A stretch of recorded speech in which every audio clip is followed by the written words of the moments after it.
Hola, preciosos y amados, ¿cómo les va? Qué feliz que estoy de encontrarme otra vez con ustedes. Hoy vamos a compartir acerca de tres personajes y el título de esta charla es Símbolos de Esperanza. Tres personajes que encontramos en la historia de Juan 13, del versículo 21 en adelante. ¿Cuál es la escena en la que nos encontramos y nos vamos a situar hoy? La escena es la última cena que tiene Jesús con sus discípulos. Una cena muy esperada por Jesús, muy deseada para estar con los suyos. Pero en esta, en esto nos vamos a concentrar en la historia de Juan 13, del 21 en adelante, donde aparecen tres personas en escena principalmente y Jesús obviamente. Y una de las personas que aparecen en escena allí es Judas, ¿verdad? Leemos ahí en la historia que Juan le hace señas a Pedro que estaba cerca de Jesús y le dice, pregúntale, porque Jesús había dicho que alguien de ellos lo iba a entregar. Entonces Juan le hace señas, se ve que le guiña el ojo a Pedro y le dice, pregúntale quién es. Y Jesús le dice, al que yo le entregue el bocado de pan. ¿Qué es eso de entregarle el bocado de pan? Eso era algo de la cultura, cuando el anfitrión quería honrar a alguien, quería homenajear a alguien, lo que hacía era tomar un pedazo de pan, mojarlo en la salsa del cordero. No se olviden que era cerca de las Pascuas, se comía eso, esa era la cena que se comía, el cordero de la Pascua. Mojaba en la salsa y le daba el bocado en la boca. Esa era una muestra de honor y Jesús le estaba dando un claro mensaje a Judas en esa noche. Qué maravilloso el amor de Jesús diciéndole a Judas, aún sabiendo lo que Judas iba a hacer, Jesús le estaba dando un mensaje. Judas, te prefiero, te amo. No importa, aún sigo amándote a pesar de lo que estás haciendo. Qué increíble este mensaje tan incondicional de Jesús con nuestras vidas. Cualquiera de nosotros podemos ser Judas. Cualquiera de nosotros, a veces somos Judas, a veces somos Pedro o a veces somos Juan. Ahora vamos a ver un poquitito cómo son las historias de estas tres personas. ¿Y cuál fue, el final, por decirlo de alguna manera, de Judas? Dice que Judas, obviamente, entró en él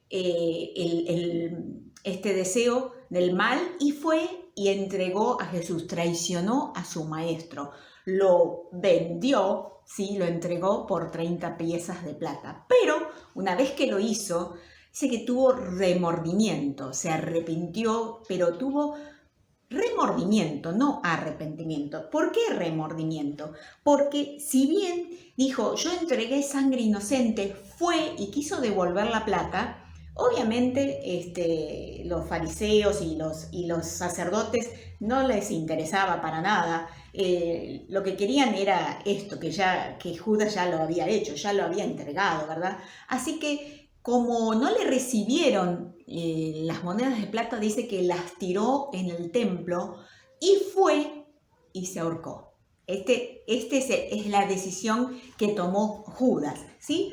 Ahora, nosotros decimos, ay, claro, y sí, por supuesto, más vale. Pero lo que hizo Judas es lo que muchas veces nosotros usamos, que es nuestro propio juicio.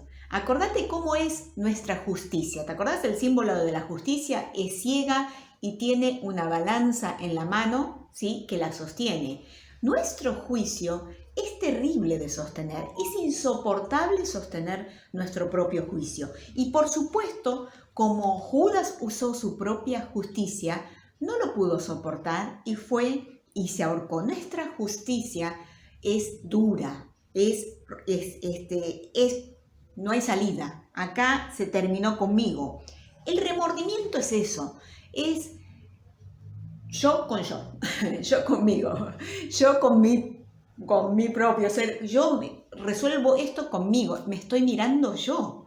Pero la gracia es mirar para con Dios. Si Judas hubiera mirado a Jesús, hubiera encontrado gracia, aún habiendo hecho lo que hizo. Hubiera habido gracia también para él. Había gracia. Y hay gracia para el Judas que nosotros tenemos, aún cuando usamos el autocastigo, aún cuando usamos el propio juicio, nuestro juicio que es tan terrible. Ahora, de nosotros depende si corremos a la cruz a mirar a Jesús o si corremos al árbol, a la solución humana, nuestra solución. Nosotros podemos elegir, es nuestra opción. Ahora, había ahí alguien que se ensanchó tremendamente. ¿Quién? Pedro. ¿Por qué? Porque Jesús le había contado el secreto, se lo dijo a él. Así que Pedro estaba de 10. Yo soy un solo corazón con Jesús, ¿no es cierto? Estaba agrandadísimo porque Jesús le había contado el secreto. Y entonces en esa euforia del narciso bello que tenemos adentro, hacemos todo tipo de promesas. Y esas promesas de Pedro son las que muchas veces nosotros hacemos. Jesús, mi vida daré por ti. Mi vida daré por ti, le dice Pedro. Yo no voy a ser como Judas. No soy ni ahí. No, para nada. Pero soy capaz de darte todo, hasta mi vida. Y Jesús le dice, Pedro, ¿tu vida darías por mí? Me vas a negar 3 veces antes de que el gallo cante. Obviamente, Pedro esto no lo podía ver. Y dice que estando sentado a la noche junto a las brasas, llega una sirvienta. Una simple sirvienta alcanzó para que Pedro rompiera con su promesa. A ver, no lo negó delante de un soldado, delante de Herodes o de una autoridad. No hizo falta más que una simple sirvienta para que Pedro lo negara a Jesús, y lo negó no una, no 2, sino 3 veces. Increíble. Y claro, ahí estaba el tema, ahora estaba el problema. Dice que Jesús cruzó por el patio y hubo una mirada entre Jesús y Pedro que se cruzó, y dice que Pedro salió llorando amargamente. ¿Qué hizo Pedro con este fracaso, con el no haber podido sostener su promesa? Lo que muchas veces hacemos vos y yo. Empezamos nuestro autoexilio. Pedro se autoexilia a su barca. Su barca era su trabajo anterior antes de que Jesús lo llamara, antes de que Jesús lo convocara. Volvió a su barca. Lo que muchas veces nosotros hacemos, o sea, comienza la vergüenza de lo que yo no logré hacer. Una promesa que no pude cumplir, no cumplí las expectativas de los demás. Fallé, mirá lo que pasó. Y entonces, ¿cómo tratamos de resolver esto? Y como hizo Pedro, con promesas de automejoramiento, ¿no? Señor, te prometo, te juro, por esta, te lo juro, te juro que ahora, no sé, todos los días te voy a buscar, todos los días voy a leer la Biblia, todos los días, mira, te voy a mostrar cuánto te amo, porque yo te amo, Jesús, yo te amo, yo no jamás te voy a fallar, no sé cómo me patiné de esta manera, cómo hice, derrapé, me fui por la colectora, no sé qué me pasó, pero yo te prometo. Y entonces mejoramos la promesa, o sea, fallamos ya y queremos hacer el maquillaje, ¿no? Entonces reforzamos la promesa, la hacemos más dramática. Señor, yo te voy a dar el 10% de todo. No, que digo el 10%, el 20% te voy a dar. Yo te voy a dar, voy a ir todos los días a la reunión. El equipo, ahí firme, me vas a ver. Señor, yo te prometo, ¿sí? Es nuestra manera de resolver, te voy a mostrar. Pero eso nos dura muy poco tiempo, ¿verdad?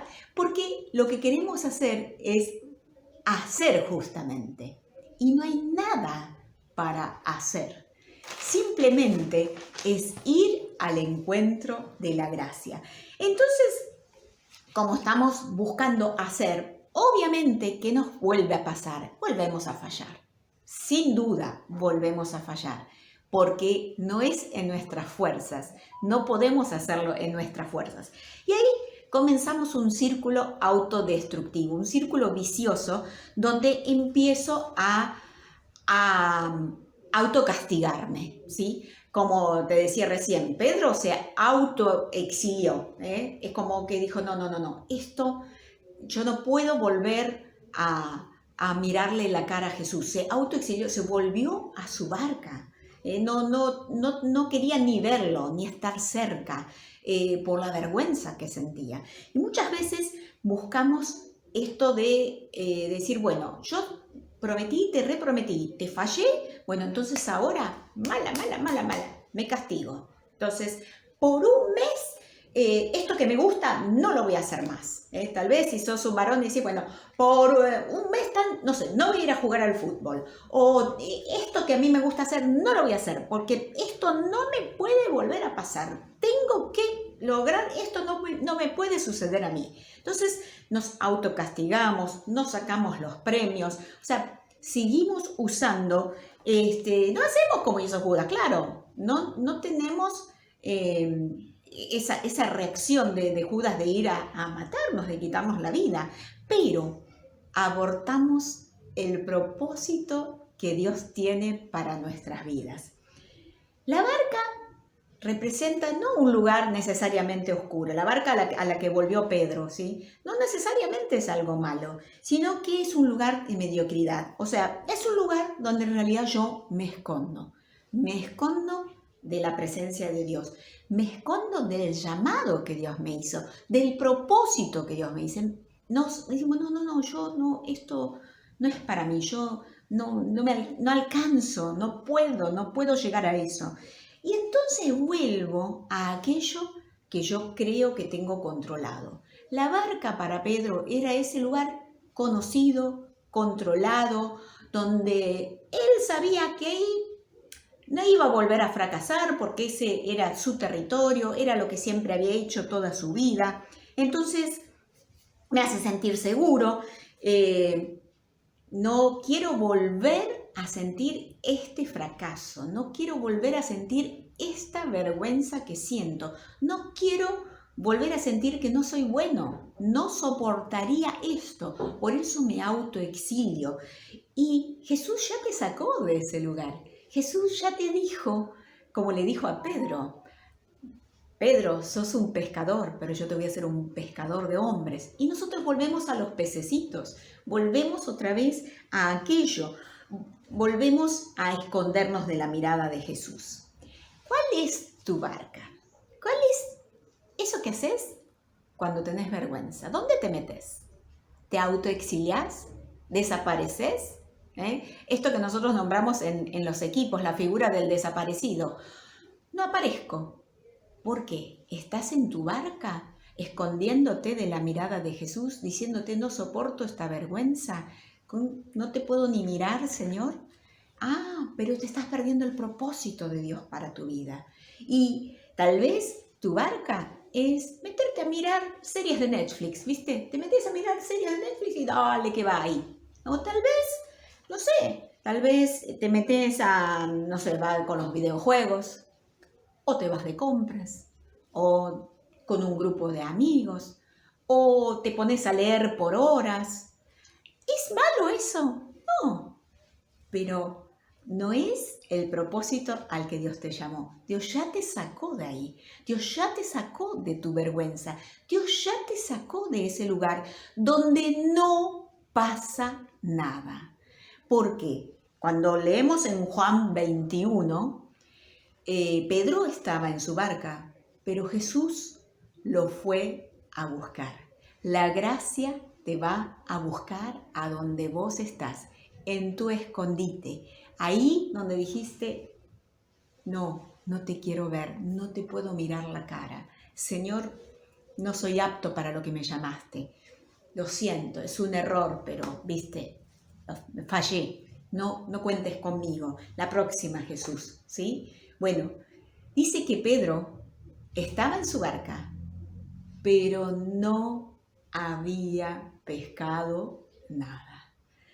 Y eso sucede cuando nosotros nos autoexiliamos, cuando buscamos la solución en el hacer, en automejorarnos, en autocastigarnos, en escondernos del propósito, del llamado glorioso que Dios tiene para nosotros. No naciste para la vergüenza, naciste para la grandeza, naciste para ser un portador de la gloria de Dios. Y Jesús te va a buscar. Y le dice a Pedro, tira la red para tal lado, y cuando la tira hay una pesca milagrosa. Y Pedro se da cuenta que es el maestro y se lanza. Y ahí Jesús lo estaba esperando. Jesús no solamente va a tu encuentro, sino que prepara el escenario para tu restauración. Un escenario profético. ¿Qué había hecho Jesús? Lo estaba esperando con una comida. Porque en una comida, Pedro había hecho una promesa que no pudo cumplir, que falló. Y en una comida, Jesús lo quiere restaurar. Hay situaciones que quedan ancladas en nuestra vida, situaciones de vergüenza, situaciones de dolor, situaciones de traición, situaciones de injusticia, que quedan ancladas en nuestra vida. Hay un anclaje, tal vez por el olor, tal vez por sensaciones. Mirá qué maravilloso el escenario que Jesús prepara para Pedro. Dice que en el Evangelio de Juan, la palabra brasas aparece solamente 2 veces. La primera vez que aparece la palabra brasas es cuando Pedro está calentándose las manos al lado de las brasas y lo niega a Jesús con la sirvienta. Esa es la primera vez que aparece la palabra brasas. Y la segunda vez que aparece la palabra brasas en el Evangelio de Juan es cuando Jesús le prepara la comida. Dice que preparó brasas y puso un pescado sobre las brasas. Oh, eso que fue un símbolo de vergüenza, porque Pedro se le debe haber quedado, mira, creo que en su vida hubiera podido volver a conectarse con brasas sin sentir de nuevo la vergüenza que sintió cuando le falló a Jesús, cuando no pudo cumplir con esa promesa. Sin duda hay cosas, olores, hay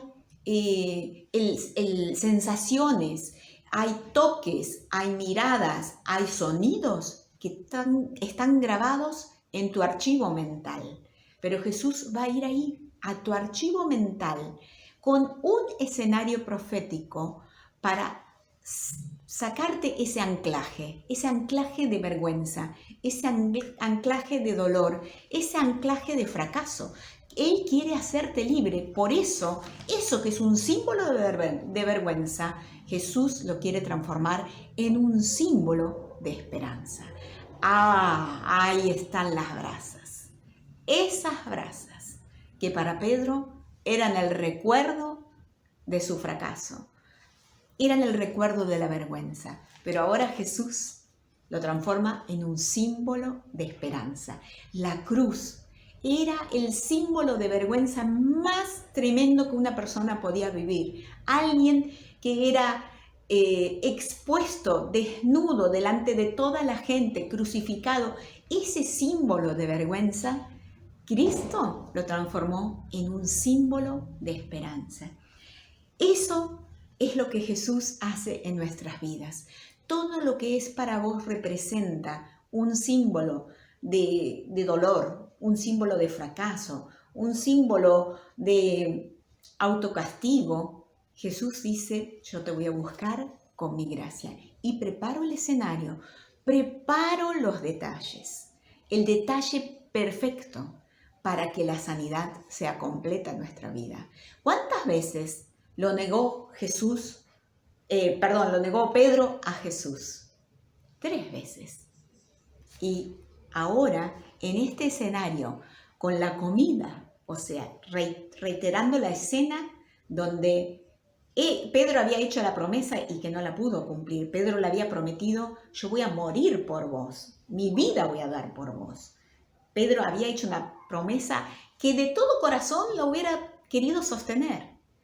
Pero no es en nuestras fuerzas que podemos sostener. No es en mis fuerzas, es en las fuerzas de Él. No es en mi amor, es en el amor de Él que yo puedo sostenerme. Y esto era lo que Jesús quería grabar en la vida de Pedro y en la tuya y en la mía. Porque todos somos a veces Judas, a veces Pedro y a veces Juan.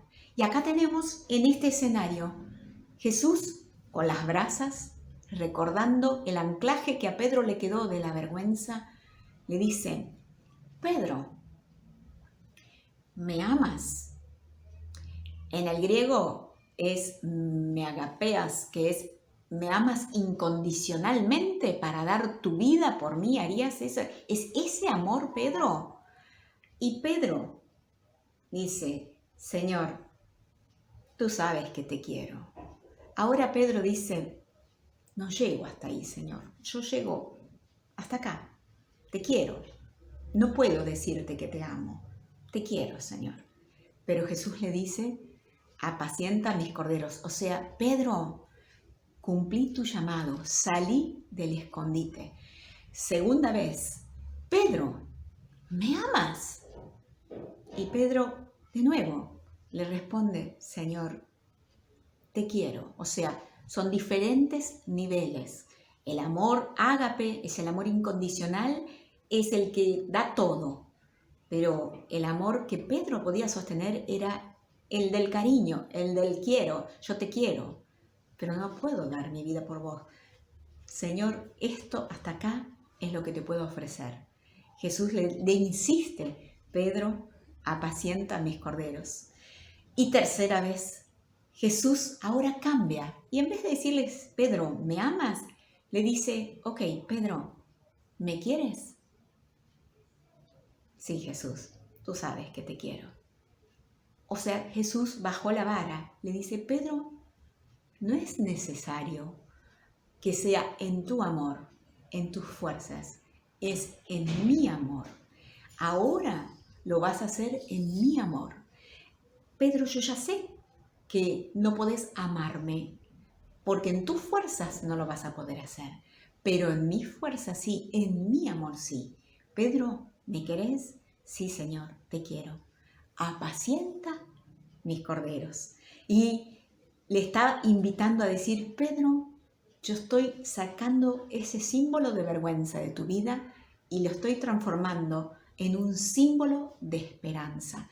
Yo estoy llamándote. Y le dice algo profético que es tremendo, que seguro que ni vos ni yo quisiéramos recibir una palabra profética así. ¿Sabés qué le dice esa palabra profética? Pedro, cuando seas mayor, te van a atar de manos y de pies y vas a morir por mí delante, vas a ser un mártir delante de los reyes. ¡Qué palabra fuerte! ¿Por qué Jesús le dice eso? No parece algo lindo. Sin embargo, era algo muy hermoso para Pedro. ¿Por qué? Porque Jesús le estaba diciendo: esa promesa que vos me hiciste, que querías morir por mí, la vas a poder realizar, pero no en tus fuerzas, sino en mis fuerzas. No en tu amor, que es el amor fileo, sino en mi amor, que es el amor ágape. Impresionante, impresionante lo que Jesús le dice a Pedro y le enseña a soltar ese símbolo de vergüenza para tomar el símbolo que la gracia nos da ese poder de transformar lo que nos mantiene comiendo migajas, lo que nos mantiene como pobres mediocres, sin poder soltar la grandeza de Cristo en nuestras vidas. Esa gracia nos saca de ese lugar, de ese escondite, de ese autocastigo, de ese querer automejorarnos para llevarnos a ese amor incondicional donde realmente podemos cumplir con ese amor, pero en su amor, en sus fuerzas. Lo que no lograste en tus fuerzas funciona con las fuerzas del amor del Señor en nuestras vidas. ¿Y qué pasó con Juan? Acá teníamos a Judas, a Pedro, ya vimos como Judas nos identificamos con él muchas veces cuando resolvemos a través del remordimiento y vamos a nuestra solución humana. No hay salida, en vez de ir a Cristo. Nos miramos a nosotros en lugar de mirar a la gracia. Lo vemos a Pedro, donde Jesús transforma el símbolo de vergüenza en un símbolo de esperanza. Pero aquí había también en esta cena, había alguien más. Y era Juan. ¿Y qué hacía Juan? Juan dice que callaba y se recostaba sobre el maestro.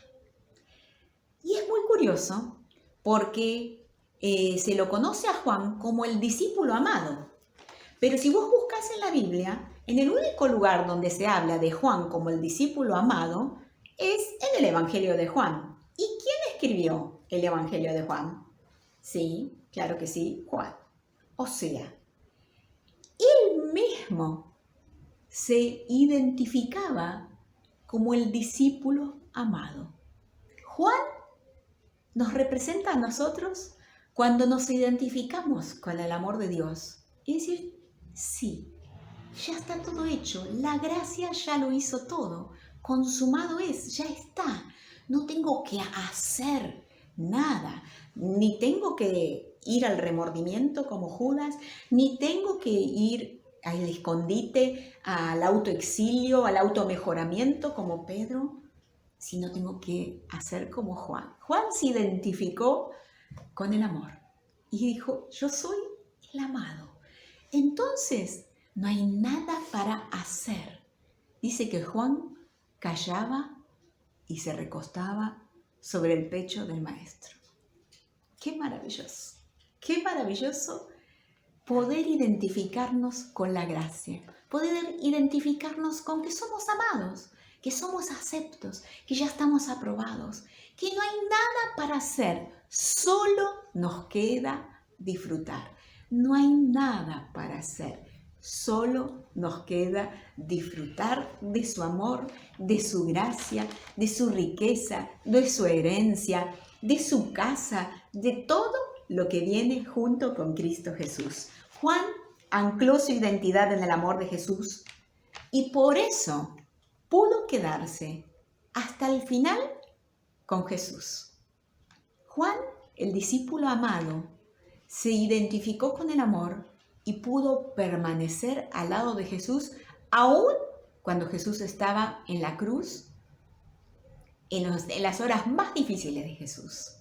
El amor te da la fuerza para quedarte. El amor te da la fuerza para permanecer presente. Él no tuvo que esconderse, él no tuvo que aislarse, no tuvo que castigarse, no usó su justicia propia, sino que pudo mirarlo a Jesús. Y aún así, en ese momento de dolor, hubo una comunicación especial entre Jesús y Juan. ¿Te acordás que le dijo, Juan, he aquí tu madre, madre, he aquí tu hijo? Jesús hizo una transferencia de roles, porque Juan se había identificado con el amor. Cuando nos identificamos con el amor, todo es posible. Tal vez perdiste a alguien en este tiempo. Tranquilo, hay transferencia de roles. Jesús sabía que su mamá perdía un hijo, pero hizo una transferencia. Le dijo, madre, y aquí tu hijo. Juan, vos que te identificaste con el amor, podés funcionar como un hijo para esa mamá. Todo tiene que ver con todo. Cuando funcionamos en el amor, todo es perfecto, todo es sincronía, todo es gracia y todo es amor. Y amor que lo suple todo. No nos va a pasar como a Pedro, que cuando se autoexilió no pescó nada. Todo lo contrario, todo lo que necesites cuando te conectás con el amor, lo recibís a través de él. Esta mamá estaba perdiendo un hijo, pero estaba recibiendo otro. En el amor todo es completo, todo es perfecto. Hay ahí una sincronía maravillosa. ¿Y sabes qué? esta imagen de Juan es la que nos tenemos que quedar. Identifícate con el amor. David, que era alguien que se identificaba con el amor y de hecho significa el amado, pudo decir en el Salmo 23, aderezas mesa, preparas una mesa, ¿sí? Hablamos siempre que la mesa es un momento de intimidad. Y David decía, preparas una mesa en presencia de mis angustiadores. Unges mi cabeza con aceite. Mi copa está rebosando. ¿Y qué significa eso? Los angustiadores no son personas. Los angustiadores son mis vergüenzas, mis fallas, las promesas que no pude cumplir, todo mi hacer, mi yo que falla. Esos son mis angustiadores, mis miedos, ay, no fui suficiente, ay, no voy a poder, ay, no alcanzo. No, Jesús, yo no te puedo mirar a los ojos. Esos son nuestros angustiadores. ¿Y sabes qué decía David? En presencia de mis angustiadores, la gracia me unge con aceite. Y dice, mi copa está rebosando. Hay abundancia de gracia. A pesar de todas nuestras limitaciones, a pesar de mis angustiadores, de mis vergüenzas, de mis fallas, de las veces que prometí y no cumplí, de las veces que quise automejorarme y no pesqué nada como Pedro, no sirvió para nada, porque solo por gracia. Y entonces voy a ser como Juan, voy a ser Juan, el amado. Yo soy el discípulo amado. Callo, me recuesto y disfruto de la presencia de Jesús. Gracias, Jesús. Gracias por tu amor, por tu gracia y porque todo ya está hecho, todo es perfecto en Él. Gracias, Jesús. Te espero el martes que viene. Un beso muy grande.